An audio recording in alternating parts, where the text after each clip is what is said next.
Кодзијас му порача на Заев дека ќе го потегнел за уши преку НАТО, ЕУ и Нимиц, ако останел министер за надворешни работи на Грција. Изјавата на премиерот дека со Преспанскиот договор ќе се отвори можноста за изучување македонски во Грција го налоти грчкиот потписник на договорот. Заев ги прекршил и договорот од Нивици и времената спогодба од 1995 година. Θα του τράβαγα τα αυτιά με όλους τους τρόπους, και από το ΝΑΤΟ και από την Ευρωπαϊκή Ένωση και από το Νίμιτς. Ќе го потегнев за уши на сите начини, и од НАТО, и од Европската унија, и од Нимиц. Нимиц се активираше и добро направи и го потсети дека прекршува две точки од времената спогодба и од договорот од Преспа. Затоа кој јазик ќе се изучува во Грција е во наша надлежност, не е нивна работа.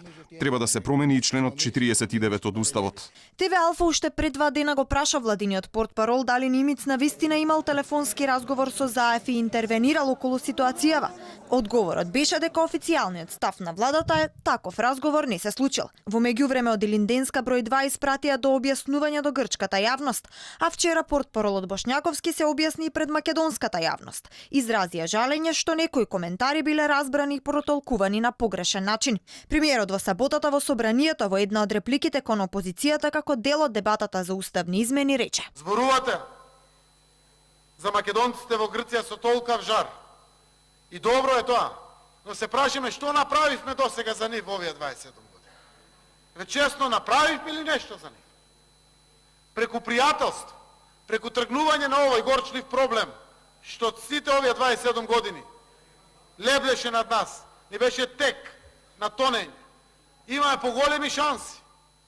Имаме шанси да се изучува и македонскиот јазик и таму. Конечно, досега беше забранен.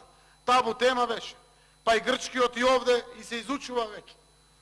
Имаме шанса да им помогнеме реално, да ги тргнеме граници. Од саботата до денес речиси цел политички врв на Грција му испрати пораки на Заев. Низ новинарските кругови кружи информацијата дека грчкиот премиер оди чекор понапред од својот колега. Идејата била Ципрас да се обрати до Обединетите нации со барање да се вметне дополнителен протокол кој ќе го интерпретира Преспанскиот договор, за да не се остави отворен прозорец по прашањето за јазикот и нацијата. Овој протокол би се вклучил во договорот, но како посебен, а процесот би го водел советникот на Ципрас Евангелос Калпадакис. Сепак, грчката влада засега нема официјален став за ова. Испровоциран од изјавата денеска и лидерот на грчката опозиција Мицотакис ги повика сите партии кои не се дел од владината коалиција да го блокираат процесот на ратификација и да не го гласаат Преспанскиот договор во парламентот.